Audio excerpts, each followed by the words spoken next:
The transparency of every electoral process in every nation is a major and fundamental stake that guarantees a social peace and stability. Cameroon is currently living a very sensitive and delicate period as she approaches the October 12th presidential election. Good afternoon, ladies and gentlemen. You are watching Interview here on DBS television. And in this afternoon, we are receiving, she is a social activist, she is a human rights advocate, and she stands for peace and stability in the society. I'm talking of Madame Ndogmo Jacqueline Sylvie. She is the international president of Women International League for Peace and Freedom. Good afternoon, Madam. Thank you for accepting to talk to us this afternoon. Good afternoon, and thank you so much for inviting me, and I want to take the opportunity to send warm greetings to all your televiewers. Thank you so much, Ma. We are, like I said, we are living in a very sensitive period as we approach the October 12th presidential election. It is a very delicate period in every nation when it has to, when we have to talk about elections. Today we want to look at what we should do in order to avoid, violence, in order to ensure calm during this period and avoid violence. And in this edition, I want us to talk at what we should do to ensure that there is calm in this country and to avoid violence during this sensitive period. What should we do actually? Maybe I want to start by saying that you are very right. Mm-hmm. We have all the reasons to be worried. All reasons to be worried about the situation of Cameroon, simply because Cameroon, even before we arrive at the electoral period, is already facing some security challenges. Mm-hmm. We all know what is happening in the northwest and southwest, in the far north and in the extreme north, including some social tensions. Yes. So this is coming to add another layer to insecurity. And it's not only the case of Cameroon. Mm-hmm. In many countries, we know very well that elections come with a lot of tension. Exactly. But at the same time, there are many possibilities, many avenues to address them. And at this junction, I want to say that different stakeholders have different roles to play. Exactly. And because we are talking about election, if you want to start, for example, by the electoral body in charge of organizing election, I think one of the things that they should do is not only educate and sensitize, but also ensure that everything is done in total transparency, starting by respecting the provision of the electoral code, because everything is in our electoral code and also in the constitution. So the best thing to do from day one is to start just respecting the provision of the code and of the constitution. This is another way to prevent division and conflict. So I'm talking about the electoral body. Yes. Of course, they should also be, and I know they do it, also be involved in ensuring without any obstacle, they giving the possibility to all citizens to be able to register. Yes. I know that it was very difficult because I was hoping that because it's electoral year, like the team will close maybe later. This did not really happen. Sorry, it did not happen. But we can commend the effort that Elecam did by at least going to the communities and really ensuring that as many citizens as possible have registered. But it's not only about registering. How do we ensure that the election is peaceful from their perspective? By just ensuring that the provision of the electoral codes are respected, but also getting into peaceful education. Yes. Now, I want to talk from the civil society perspective. Our role, if maybe I can talk about the example of our organization in Cameroon, one of Women's International League for Peace and Freedom, yes. Cameroon section.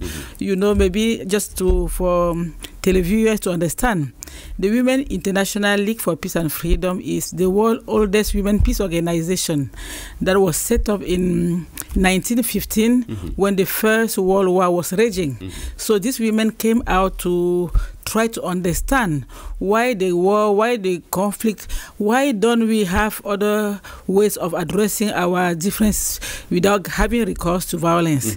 So that's why they started trying to discuss and getting to leaders at that time to tell them that how, and to propose to them other solutions than violence and conflict to address their differences at that time.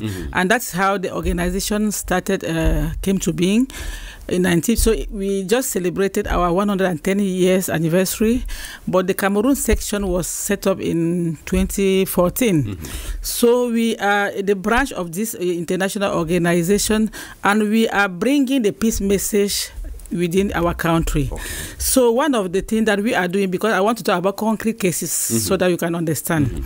Last year, for example, we conducted with the support of UNDEF. UNDEF is a branch of the United Nations Democracy Fund.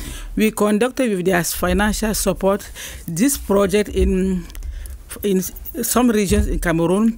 The project aimed at reducing political violence and hate speech in Cameroon. Especially, we were not yet, we started in 2014, we were not yet in the electoral year, but we thought it was very important to start well ahead of time, to get the political actors involved in the peace education. So one of the things that we did was to produce this political guide. It's called Politician and Hate Speech, Guide to Political Education for Respecting Diversity and Promoting Peace. So this guide, we, as the names clearly put it, is entitled to political actors, not political leaders only, actors in general, to be able to use it, to have some tools to sensitize, to know how to, if I mentioned, for example, a political leader or a leader of a party, he can use it in their peace education training to train their militants on the use of non-violent communication, for example, on the use of how peaceful election, how peaceful language, and all of this. And we ensured that we gave copies of this to all the political leaders. So we went to their offices in Yaoundé and everywhere, and we deposited copies. And we still have some available. We have the biggest, and then we have also the simplified version. So this is something that we did, and political leaders, including ourselves, we are using it to train political actors, and then we are also putting our expertise to political leaders to support the training of their militant. Apart from this guide, we also, I forgot that one, we also drafted another guide to fight hate speech and tribal speech by the youth, because we know and we knew at that time that the youth play a very key role during this period.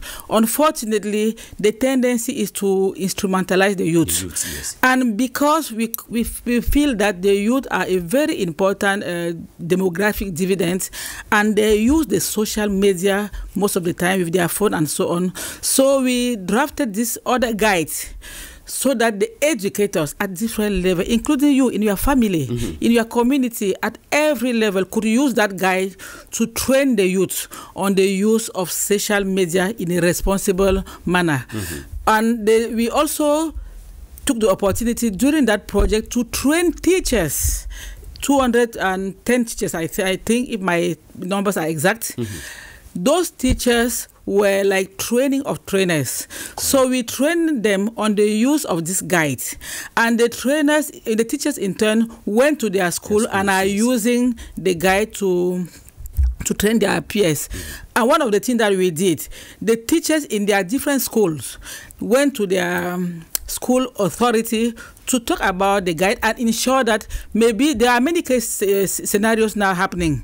Some have decided that in all lesson, mathematics, biology, and all the lesson, we can have like 5 minutes to talk about one of the elements of this guide. So it all depends on how the school welcome it. But we have more than 200 teachers who are our peace ambassadors for the guide. So you see, there is one action on political actors, and then the other one on the society in general, using the youth to fight hate speech and political violence. And you know very well, you indicated it very clearly that this is the situation of Cameroon now. We hear, when you watch the TV, you listen to the news, you go on social media, you are worried about the degree of hate speech. Yes, that you can. Yes, not only hate speech, but a lot of manipulation and instrumentalization. Yes, yeah. So that's why we started doing that last year. But now for this year, we have not only our organization, many civil society organizations have embarked in mobilization at different levels to get the citizen to register, because we want the government to be transparent, to do their work, but we also as citizens should do our work and play our own part. So the number one of our part was to register on electoral roll. So we really went around the country, or many organizations, to really call. You partner with Elecam and the political parties. Yes, of course. Sensitizing people to register. Of course. Yes. Most of the time, when we have some activities in some regions, we partner with Elecam. We go to them. They come not only to register, but we always like when Elecam takes the lead to explain the electoral process to our participants, because we talk about it very well, but we are not real experts. Yes. Most of the time we bring experts, but when Elecam is there, the Elecam speaks with facts, with a lot of expertise. So when we get Elecam on board, it's just for information, good information, but also for registration, so that we are able to shoot two birds with one stone. Then now we are working with we are working in communities. Now that the registration part is done, we are now focused on the most important. How do we ensure that the elections are peaceful? Yes. And through our many activities like the community dialogues, we are engaging leaders at different levels, traditional leaders, women, youth organizations, the media. One of the actions is even partnering with media to be able to amplify the message of peace.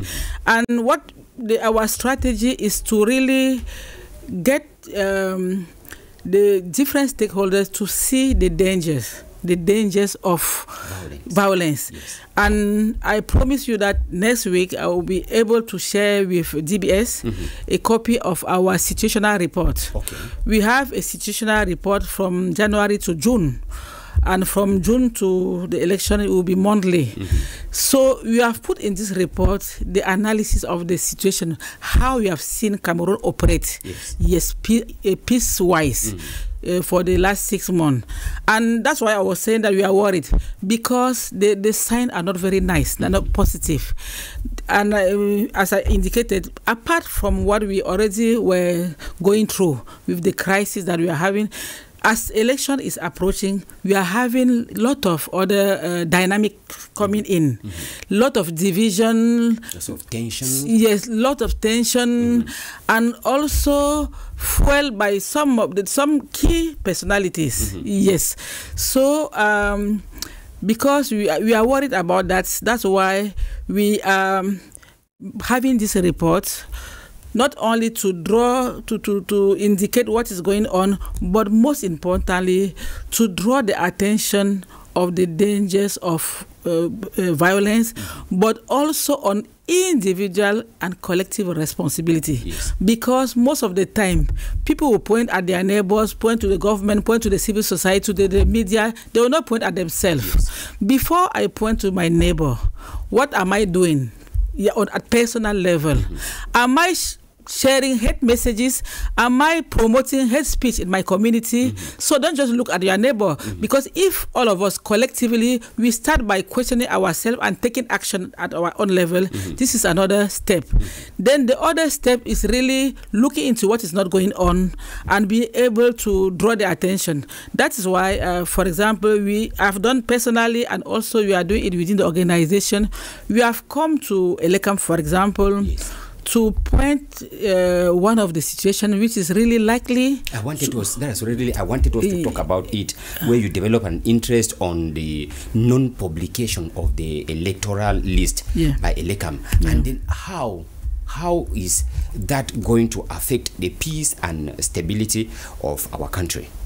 Yeah, because the publication of the electoral list is a provision of the electoral code. Yes. So we are not guessing. Okay. Before having a code, whether electoral code or any other code, a lot of work is done before, and we have it in the code. It's not yet changed, it's still the same code. Yes. Before we get to change it, let's apply it first. And the code is very clear that the electoral list, the national electoral list, should be published. And because it's not published, it's a great source of tension.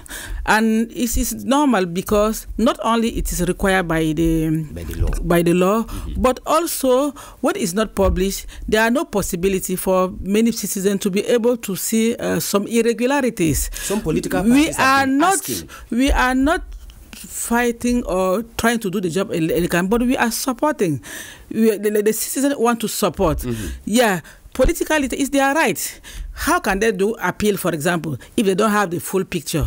Yes. How can you do appeal if you don't have the picture? Because they will tell us that we have the opportunity to see our name. No. Because in my village... To see our name as individual. Yes, that's why I'm saying that. Yes. But in my village, and for long, it's not about the election. For many things we do for our parents and grandparents. So my parents in the village, how can I ensure that they don't have accessibility? They don't have accessibility. They can even register. But in order to check their name now online and so on, it's very difficult. It's difficult. A few people can do in the big cities, but it's not very realistic. And of course, I heard the mention about the security aspect. I don't think, if I look at the name and I see your age and what am I going to use? What's wrong with that? I don't think there is something wrong with that. So I think we have more issues not publishing the list than publishing it. So we know very well that it's a great source of tension. And if we do publish it, it's going to go a long way, not only to ensure greater credibility and transparency, but it's also going to appease the tension. So the best thing, because we want peaceful election, is to get it published. So that's the take that I put in my advocacy document. Okay, but you addressed it to Elekam. What has been the reaction of Elekam since then? I'm still waiting, and then I will follow up in a few days if I don't hear from them, because I feel that they were also very busy these days. But I think that in a week I will be able to at least get an answer from them, because I'm not speaking for speaking's sake. I'm speaking as a peace leader for more than 30 years of experience. I've gone through many countries in the world, and I don't want our country, Cameroon, to come to a situation that we saw in other countries. So that is the essence of partnering and networking with other women all over the world to learn from their experiences. And we have learned from their experiences that we better take the umbrella of peace before the rain of violence starts to fall. So that's why our contribution, calling Elekam and also calling political leaders around the hate speech and so on, is a way to say, please, let's be very careful, because we are sitting just now because bullets are not flying. Yes. The minute bullets are flying, we will just understand that peace is something that should be cherished by all means. Yes. All right. If we look at other stakeholders, we are talking about stakeholders involved in this election. It's not only Elekam. Not at all. It's not only the political parties. Not at all. We have the administration. Yes. Yes. Did you try to get in touch with the administration, partner with them to also see what their contribution can be in order to bring peace and ensure calm in the society? Yeah, maybe one of the things that I want to say is that we do activities in many regions almost all regions of Cameroon. And there is no single activity that we don't do without inviting and bringing on board the administration. Yes, whether Minister of Women Empowerment and Family, Minister of Justice, and all of them. So this is a way for them to partner up with us, or to work. We want them to work. We want to work together and get their input. And I also mentioned the situation report that we are putting. In the situation report, we are not just describing the situation, we are also making recommendation. What should be done? Yes, what should be done. And the recommendation is put into categories. There are some directed to administration, to the government, some are directed to the to ELECAM, others to political leaders, or others to the media, and so on and so forth. So not only we work with them, but we draw their attention on what's not right, but we don't stop just drawing the attention. We also use our own expertise, knowledge to propose some solution. And one of the things that we are doing and doing really best is to draw the attention, yes, because we might do something by ignorance or not being able to analyze and weigh the consequences of our acts. So it's important, for example, like if I want to talk about one of the recent case, I listened to the Minister of Minister of the Administration, yes. I know he's playing a key role to try to regulate things, but the way he is doing it sometimes is not okay. It's not okay because the way he talks to Cameroonian is very provocative, and this is a situation that can fuel more violence than bring solution. Yes. So it's important to say that it's about dialogue, it's about respect, and the respect is vice versa. When you are talking to your the citizen of your country, the respect is that you let them know the danger of this without using a hammer as if you want to kill somebody. That's not okay. So these are some of the things that we do which are not very okay. And if you look at other countries, war-torn countries, this is how it happened in those countries. So why don't we learn from the experience of those countries, knowing that at the end of the day, there is no possible solution to any violence without dialogue. Whether you like the person in front of you or not, that's the only way. Yes. That's the only way, whether you like it or not. You can say 50 years, the only solution to conflict is to sit on the table, including with your enemy. Yeah. Thank you so much. You said something about registration, getting to sensitize Cameroonians, encouraging them to come back or to develop an interest. So far, ELECAM has been able to register only about 8 million Cameroonians, according to their last report that were published some weeks back. Now, how did you, what is the main difficulty that Cameroonians have out there in the field that push them away from getting involved in electoral issues, in election-related exercises? Most of the time when we went to the communities to sensitize women, youth, and other stakeholders to register, majority gave the same answer.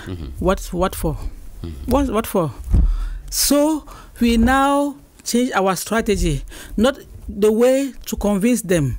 And for so long, there is kind of discouragement that have entered into our country, unfortunately, because they all complain that the rules of the games are not clear.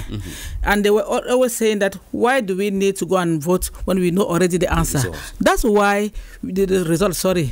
That's why we are calling on the competent authority to play a clean game, because you can see now it's very difficult now to change the mindset of the people because they have been frustrated for so long. So now we need to invest more time now to get people back to normal, to still trust. There is no trust, honestly.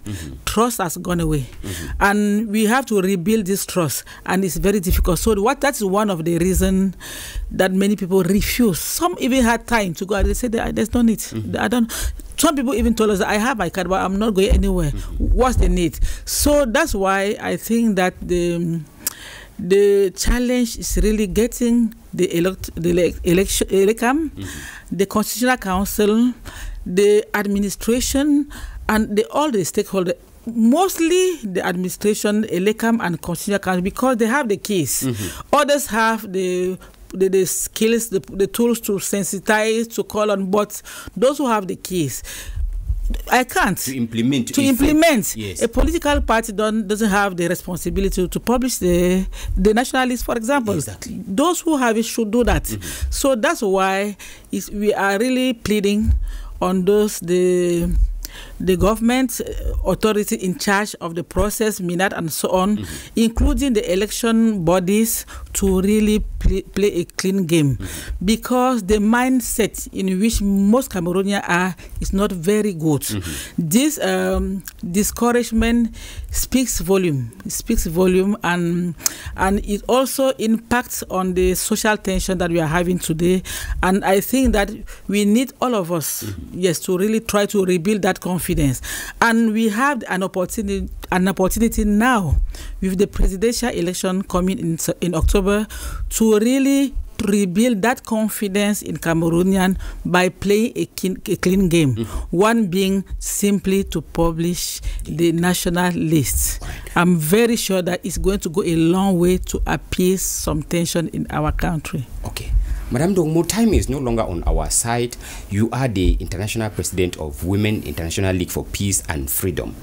In less than a minute, if you were to talk to these Cameroonians watching you, what would you tell them to understand that they have a contribution to make if Cameroon is to live in a peace and a stable atmosphere? No, I want to tell all Cameroonians at different levels that the responsibility for a peaceful Cameroon is collective, is individual and collective.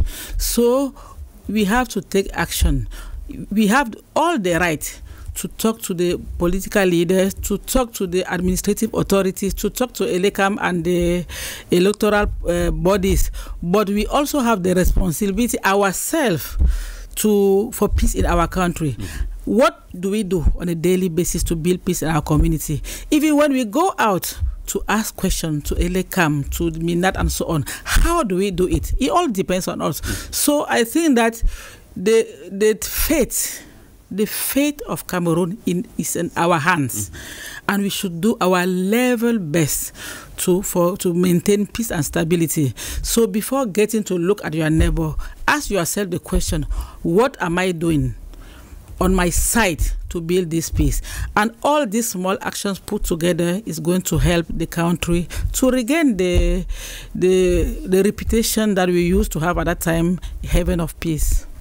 Thank you so much, Ma. Like somebody indicated, it would be a blessing for every Cameroonian to live in this 2025 an electoral year, because we are expected to bring in our contribution to make sure that Cameroon is that haven of peace that we once enjoyed. It was our pleasure having you to talk on interview on ways we can ensure calm and avoid violence in our country. Thank you so much. Thank you once again for the invitation. And we hope that you would be able to, give DBS that opportunity to also carry her sensitization role in making sure that we bring in that message to Cameroonians to make sure that they play their role. Me and the entire Cameroon team of the Women International League and for Peace and Freedom are ready to come to DBS and contribute in the best way we can. So no worry about that. Thank you so much. Most welcome. Thank you so much. Ladies and gentlemen, that is all we had time for to talk about the issue of calm and non-violence during this period before, during, and after the elections. If you did not watch us from the beginning, a rebroadcast will be on Tuesday at 5 p.m. until we meet again on Friday for another edition of interview. Have a blessed afternoon and goodbye from all of us here.